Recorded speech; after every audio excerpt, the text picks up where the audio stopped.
दोस्तों एक बार फिर से हम आपके लिए RRC SECR form fill up 2026 apply online process की अपडेट लेके आ चुके हैं।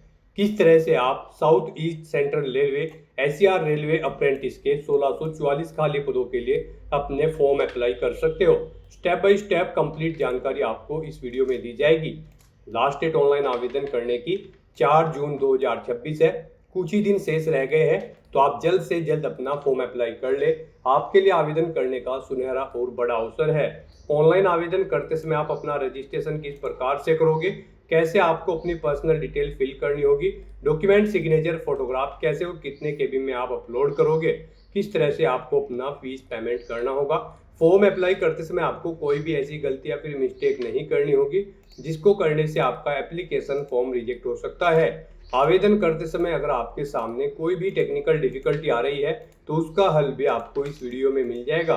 फॉर्म अप्लाई करते समय आपको सभी महत्वपूर्ण बातों को ध्यान में रखना होगा, तभी आपका एप्लीकेशन फॉर्म सक्सेसफुली सबमिट होगा।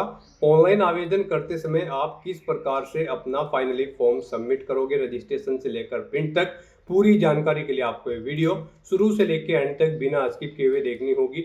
इस वीडियो को पूरा देखने पर आपके सभी सवाल और डाउट क्लियर होंगे। तो चलिए दोस्तों, बिना कोई वक्त गंवाए शुरू करते हैं एसईसीआर अप्रेंटिस फॉर्म फिलअप की पूरी जानकारी। फॉर्म भरने से पहले आपको सबसे पहले हमारी वेबसाइट IND सरकारी नौकरी के इस पेज पर विजिट करना होगा, जिसका लिंक आपको नीचे description plus first comment box में मिल जाएगा। और हमारे इस पेज पर विजिट करके आप यहां से एसईसीआर अप्रेंटिस का फॉर्म अप्लाई कर सकते हो। साउथ ईस्ट सेंट्रल रेलवे दक्षिण पूर्व मध्य रेलवे की ओर से अप्रेंटिस के लिए 1644 वैकेंसीज निकली हुई है, जिसके लिए लास्ट डेट ऑनलाइन आवेदन करने की 4 जून 2026 है। अप्रेंटिसशिप रूल के अकॉर्डिंग सैलरी दी जाएगी। 10वीं पास प्लस ITI से आप अप्लाई कर सकते हो। 15 से 24 वर्ष आयु सीमा है। फीस आपको जमा नहीं करनी होगी, ना ही कोई एग्जाम, ना ही कोई परीक्षा देनी होगी। मेरिट बेस पे आपका सिलेक्शन होगा। ऑनलाइन आप ऑल इंडिया से अप्लाई कर सकते हो। SECR.indianrailways.gov.in इसकी ऑफिशियल वेबसाइट है, जिससे आप फॉर्म अप्लाई कर सकते हो। इंपोर्टेंट लिंक सेक्शन के अंतर्गत ऑफिशियल नोटिफिकेशन PDF लिंक पर क्लिक करके आप इसके यहाँ से PDF डाउनलोड कर सकते हो। यहाँ पर विजिट करने के बाद में आपको फर्स्ट सेक्शन के अंतर्गत यहाँ पर आपको देखने को मिल जाएगा हिंदी में PDF डाउनलोड करने के लिए और इंग्लिश में PDF डाउनलोड करने के लिए 2 अलग अलग लिंक्स दिए गए हैं। लिंक्स पर क्लिक करते हुए आप यहाँ से इंग्लिश की या फिर हिंदी की भी PDF डाउनलोड कर सकते हो। इसमें आपको कंप्लीट डिटेल देखने को मिल जाएगी, जैसे कि सबसे पहले आप आवेदन करने की डेट चेकआउट कर ले। फॉर्म अप्लाई करने के लिए आपको पोर्टल दिया गया है, साथ ही साथ यहाँ पर आपको ट्रेड वाइज, कैटेगरी वाइज और यहाँ पर लोकेशन वाइज आपको वैकेंसीज की कंप्लीट डिटेल देखने को मिल जाएगी। स्क्रॉल डाउन करते हुए आप सभी ट्रेड के लिए वैकेंसी चेकआउट कर ले। क्वालिफिकेशन की डिटेल, टेक्निकल क्वालिफिकेशन की जानकारी, एज लिमिट और एज रिलैक्सेशन की जानकारी आपको यहाँ पर दे दी गई है। साथ ही साथ यहाँ पर आपको सिलेक्शन क्राइटेरिया की इंफॉर्मेशन इसमें देखने को मिल जाएगी। तो फॉर्म अप्लाई करने से पहले आपको नोटिफिकेशन की PDF पूरा पढ़ना अनिवार्य है। इसको पूरा पढ़ने से आपके सभी सवाल और डाउट क्लियर होंगे। PDF रीड आउट करने के बाद में आपको अप्लाई ऑनलाइन के इस लिंक पर क्लिक करना होगा। आपके सामने अप्रेंटिसशिप इंडिया का ये पोर्टल ओपन होगा। गाइस, इस भर्ती में पार्टिसिपेट करने के लिए आपको अप्रेंटिसशिप इंडिया के पोर्टल के थ्रू अप्लाई करना है। तो यहाँ पर अगर आपने पहले से रजिस्ट्रेशन कर रखा है तो यहाँ पर आने के बाद आपको सबसे पहले अपनी ईमेल ID एंटर करनी है। ये कैप्चा कोड आपको इस बॉक्स में एंटर करना है और सबमिट के इस ऑप्शन पर क्लिक करके आपको अपने डैशबोर्ड में लॉगिन कर लेना है और फिर वहां से आपको अपना फॉर्म अप्लाई करना है। और अगर आप अप्रेंटिसशिप इंडिया पोर्टल के थ्रू किसी भी भर्ती के लिए फर्स्ट टाइम अप्लाई करने जा रहे हो, यहाँ पर आपने अपना रजिस्ट्रेशन नहीं किया हुआ है, तो सबसे पहले यहाँ पर आपको अपना रजिस्ट्रेशन करना होगा। उसके लिए यहाँ पर आपको ऑप्शन दिया गया है रजिस्टर एज ए कैंडिडेट, आपको इस ऑप्शन पर क्लिक करना है। फिर यहाँ पर अगर आप ITI स्टूडेंट है तो इस चेकबॉक्स को ओके करें और यहाँ पर आप अपनी ITI का रोल नंबर एंटर करके फाइंड डिटेल ऑप्शन पर क्लिक करें। अपनी ITI की डिटेल्स यहाँ पर फैच कर लें और अपना रजिस्ट्रेशन कर लें। और अगर आप इस ऑप्शन के थ्रू अपना रजिस्ट्रेशन नहीं करना चाहते हैं तो फिर यहाँ पर आपके पास दूसरा ऑप्शन है। आप यहाँ पर अपना मोबाइल नंबर एंटर करें, अपनी ईमेल ID एंटर करें। यहाँ पर आप अपनी ईमेल ID एक बार फिर से एंटर करके उसे कंफर्म कर ले। फिर ये कैप्चा कोड आप इस बॉक्स में एंटर करें और उसके बाद गाइस यहाँ पर आप रजिस्टर के इस ऑप्शन पर क्लिक कर दें। उसके बाद आपके रजिस्टर्ड मोबाइल नंबर पर, जो मोबाइल नंबर आपने दिया है उस पर एक 6 डिजिट का OTP सबमिट किया गया है। आपको वो OTP यहाँ पर एंटर करना है और उसके बाद आपको दोबारा से सबमिट के इस ऑप्शन पर क्लिक कर देना है। और अगर आपके पास OTP नहीं आया है तो यहाँ पर आपको रिसेंड OTP का ऑप्शन दिया गया है। आप इस लिंक पर क्लिक करके दोबारा से अपना OTP यहाँ पर मंगा सकते हैं। सबमिट के ऑप्शन पर क्लिक करते ही यहाँ पर आपका रजिस्ट्रेशन सक्सेसफुली कंप्लीट हो जाएगा। आपको एक अप्रेंटिसशिप नंबर यहाँ पर प्रोवाइड करा दिया गया है, आपको इसे केयरफुली नोट डाउन करके रख लेना है फ्यूचर यूज के लिए। ये नंबर आपको आपके रजिस्टर्ड मोबाइल नंबर और ईमेल आईडी पर भी सबमिट किया गया है, तो आपको इसे केयरफुली नोट डाउन करके रख लेना है फ्यूचर यूज के लिए। और यहाँ पर एक मेल आपकी रजिस्टर्ड ईमेल आईडी पर सबमिट की गई है, उस पर क्लिक करके आपको अपना अकाउंट एक्टिवेट कर लेना है। तो आपको अपनी ईमेल आईडी पर जाना है, जो ईमेल आईडी आपने एंटर की है, और वहां पर आपको एक्टिवेट की इस तरह से एक टैब मिल जाएगी। आपको इस टैब पर क्लिक करके अपनी ईमेल आईडी को भी एक्टिवेट कर लेना है। जैसे ही आप इस लिंक पर क्लिक करेंगे तो यहाँ पर आपका अकाउंट सक्सेसफुली एक्टिवेट हो जाएगा। अब आपको यहाँ पर आने के बाद दोबारा से अब लॉगिन एज ए कैंडिडेट के इस ऑप्शन पर क्लिक करना है। फिर यहाँ पर आपको अपनी ईमेल आईडी एंटर करनी है। उसके बाद यहाँ पर आपको ये कैप्चा कोड इस बॉक्स में एंटर करना है, और फिर गाइज आपको सबमिट के इस ऑप्शन पर क्लिक कर देना है। उसके बाद आपके रजिस्टर्ड मोबाइल नंबर पर एक OTP सबमिट किया गया है, वो OTP आपको यहाँ पर एंटर करना है, और आपको दोबारा से लॉगिन के इस ऑप्शन पर क्लिक कर देना है। नेक्स्ट आपके सामने आपका डैशबोर्ड ओपन हो जाएगा। अब यहाँ पर आपको अपनी प्रोफाइल कंप्लीट करनी है, उसके बाद ही आप अप्रेंटिसशिप की भर्तियों पर पार्टिसिपेट करने के लिए एलिजिबल होंगे। तो यहाँ पर आपको टॉप पर ही कंप्लीट योर प्रोफाइल, आपको इस ऑप्शन पर क्लिक करना है। उसके बाद यहाँ पर आपको सबसे पहले अपनी eKYC करनी है, उसके लिए आपको ओके करना है। फिर आपको ओके करना है। यहाँ पर आपका बैंक अकाउंट आधार सीडिंग होना जरूरी है, तो यहाँ पर आपको ओके करना है। उसके लिए अब यहाँ पर आपको कंप्लीट eKYC, यहाँ पर eKYC का ऑप्शन दिया गया है, यहाँ से आप कंप्लीट योर eKYC के इस ऑप्शन पर क्लिक करें, या फिर यहाँ पर आप कंप्लीट योर eKYC के इस ऑप्शन पर क्लिक कर लें। उसके बाद यहाँ पर आपको अपना आधार नंबर एंटर करना है। फिर आपको इस चेकबॉक्स को ओके करना है। उसके बाद आपको इस पेज को नीचे स्क्रॉल डाउन करना है, और फिर आपको यहाँ पर सेंड OTP के इस ऑप्शन पर क्लिक कर देना है। नेक्स्ट आपके सामने कुछ इस तरह से इंटरफेस ओपन होगा। अब यहाँ पर आपके मोबाइल नंबर पर एक OTP सबमिट किया गया है।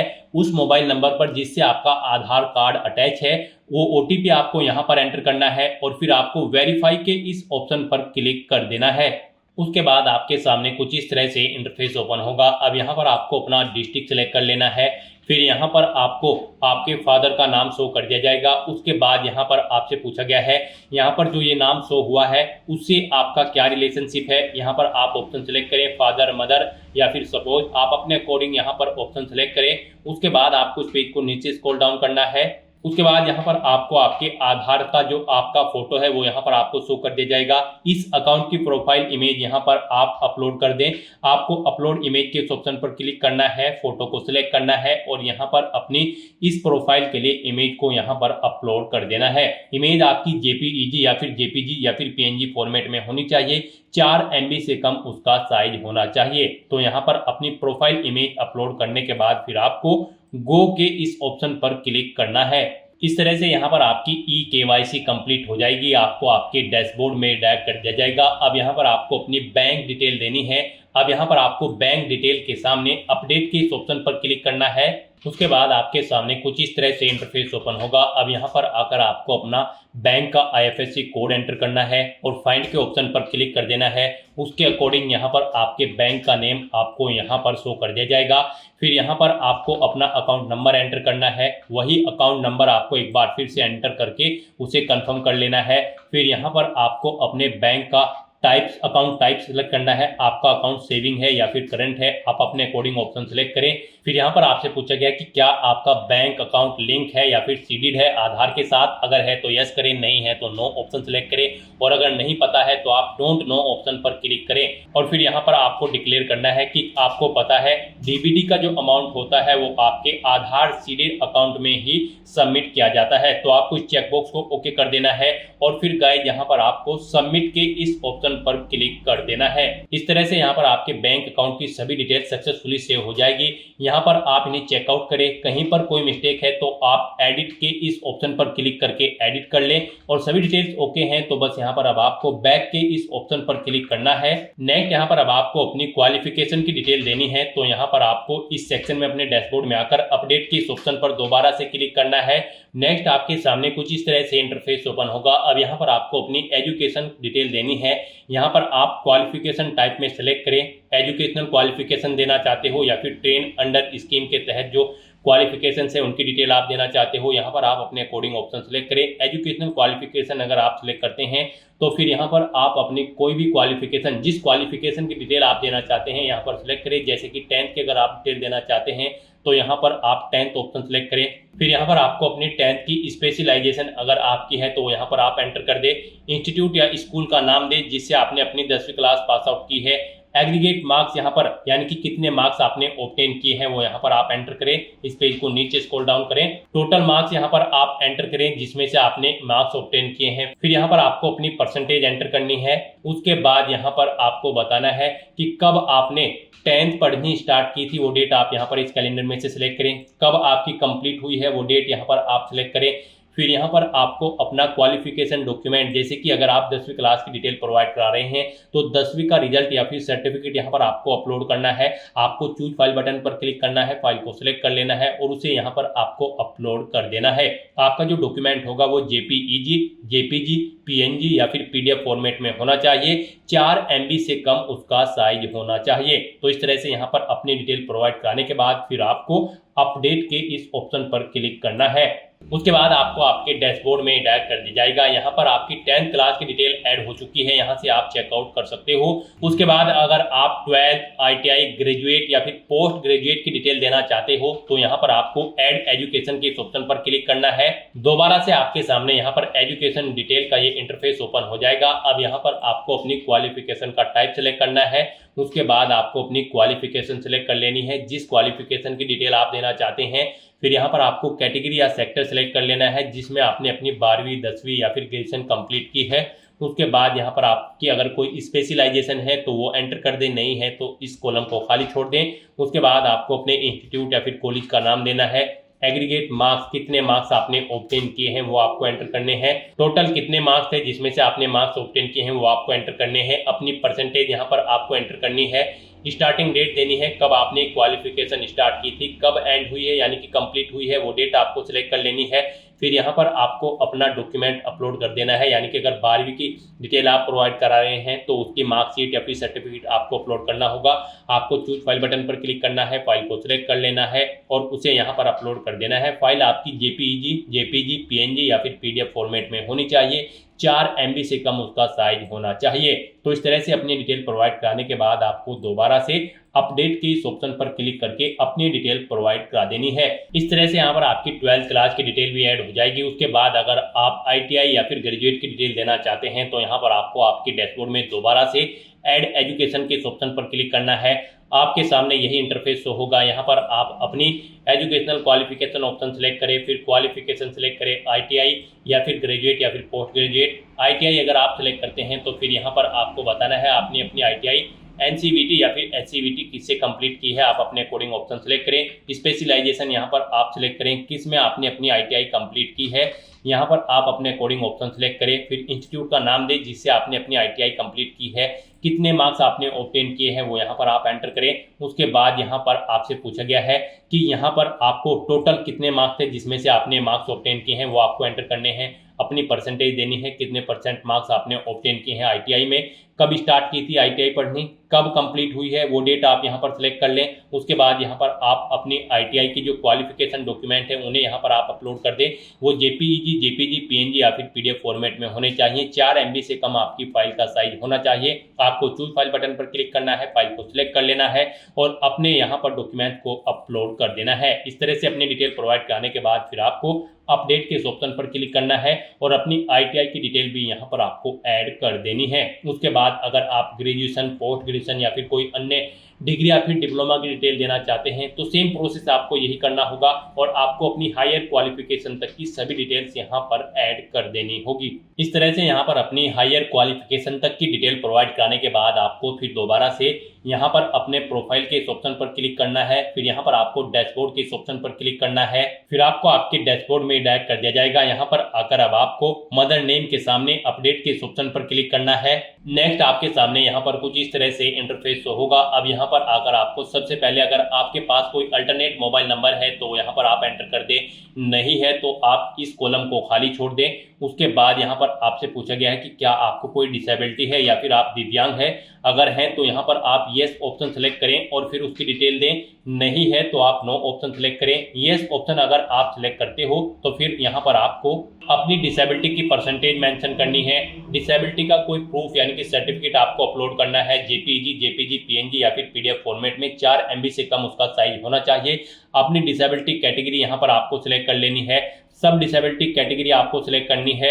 और गाइज अगर आप दिव्यांग या फिर डिसेबिलिटी आपको नहीं है तो यहाँ पर आपको सिंपली नो ऑप्शन सिलेक्ट करना है। इस पेज को नीचे स्क्रॉल डाउन करना है और फिर यहाँ पर आपको अपनी मदर का नाम एंटर करना है। उसके बाद यहाँ पर आपको अपना कोई आईडी प्रूफ यहाँ पर सिलेक्ट कर लेना है, जैसे कि पैन कार्ड या फिर ड्राइविंग लाइसेंस या फिर अदर। आप अपने अकॉर्डिंग ऑप्शन सेलेक्ट करें। फिर यहाँ पर आपको अपना वो आईडी प्रूफ अपलोड कर देना है। चूज फाइल बटन पर क्लिक करना है, फाइल को सिलेक्ट कर लेना है और अपना आईडी प्रूफ आपको यहाँ पर अपलोड कर देना है। वो जेपीजी, पीएनजी या फिर पीडीएफ फॉर्मेट में होना चाहिए। 4 MB से कम उसका साइज होना चाहिए और उसका नंबर यहाँ पर आपको एंटर कर देना है। फिर यहाँ पर आपको अपना स्टेट सिलेक्ट करना है, अपना डोमिसाइल यहाँ पर आपको अपलोड करना है कि आप उस स्टेट के मूल निवासी है या फिर नहीं। तो उसके लिए यहाँ पर आपको अपना डोमिसाइल अपलोड करना है। वो यहाँ पर आपका जेपीजी, पीएनजी, पीडीएफ, डॉक या फिर डॉक्स फाइल होनी चाहिए। 4 MB से कम उसका साइज होना चाहिए। उसके लिए भी आपको चूज फाइल बटन पर क्लिक करना है, फाइल को सिलेक्ट कर लेना है और अपना डोमिसाइल यहाँ पर आपको अपलोड कर देना है। फिर आपको इस पेज को नीचे स्क्रॉल डाउन करना है और उसके बाद यहाँ पर आपको अपनी कैटेगरी सिलेक्ट कर लेनी है, जिस कैटेगरी से आप बिलोंग करते हैं। उसके बाद यहाँ पर आपको अपना एड्रेस एंटर करना है। गाइस यहाँ पर एक एड्रेस आपके आधार से अटैच करके ऑटोमेटिकली फिल कर दिया गया है। इसके अलावा अगर आपका कोई और एड्रेस है तो वो यहाँ पर आप एंटर कर दें और फिर गाइस यहाँ पर आपको इस पेज को नीचे स्क्रॉल डाउन करना है। फिर यहाँ पर आपको अपने सिग्नेचर अपलोड करने हैं। सिग्नेचर यहाँ पर आपके जेपीजी या फिर पीएनजी फॉर्मेट में होने चाहिए। 4 MB से कम उनका साइज होना चाहिए। आपको चूज फाइल बटन पर क्लिक करना है, फाइल को सिलेक्ट कर लेना है और अपने सिग्नेचर्स को यहाँ पर अपलोड कर देना है। उसके बाद अगर आप अपने बारे में कुछ इन्फॉर्मेशन देना चाहते हैं तो यहाँ पर इस बॉक्स में आप प्रोवाइड करा सकते हैं। इस तरह से अपनी डिटेल यहाँ पर फिल करने के बाद फिर आपको अपडेट के इस ऑप्शन पर क्लिक करना है। इस तरह से आपकी डिटेल सक्सेसफुली सेव हो जाएगी। फिर आपको अपने प्रोफाइल के इस ऑप्शन पर क्लिक करना है, दोबारा से डैशबोर्ड के ऑप्शन पर क्लिक कर देना है। उसके बाद आपको आपके डैशबोर्ड में ही डायरेक्ट कर दिया जाएगा। यहाँ पर आप चेकआउट कर सकते हो, आपकी जो प्रोफाइल है वो सक्सेसफुली कंप्लीट हो चुकी है, 100% कंप्लीट हो चुकी है। अब यहाँ पर आप एलिजिबल हैं ITI अप्रेंटिस की किसी भी भर्ती में पार्टिसिपेट करने के लिए। जो भर्तियां यहाँ पर अप्रेंटिसिप इंडिया पोर्टल के थ्रू भरी जाएंगी, आप उन भर्तियों में पार्टिसिपेट करने के लिए, अप्लाई करने के लिए एलिजिबल हो, आप अप्लाई कर सकते हो। आपका यहाँ पर अप्रेंटिसिप इंडिया के पोर्टल पर रजिस्ट्रेशन सक्सेसफुली कंप्लीट हो चुका है। अपनी प्रोफाइल कंप्लीट करने के बाद फिर आपको आपके डैशबोर्ड में माई अपॉर्चुनिटीज के इस टैब पर क्लिक करना है। फिर आपके सामने कुछ इस तरह से इंटरफेस शो होगा। अब गाइस आपको south east central railway apprentice की इस भर्ती पर अप्लाई करने के लिए यहाँ पर सर्च बाय लोकेशन में रायपुर टाइप करना है। रायपुर के अंतर्गत ये भर्ती निकली है, रायपुर डिवीजन में। तो यहाँ पर आप रायपुर ऑप्शन सेलेक्ट करेंगे। टाइप करने के बाद उसके बाद यहाँ पर इस डिवीजन में करंट में जितनी भी भर्तियां चल रही होंगी उन सभी की लिस्ट यहाँ पर आपको शो कर दी गई है।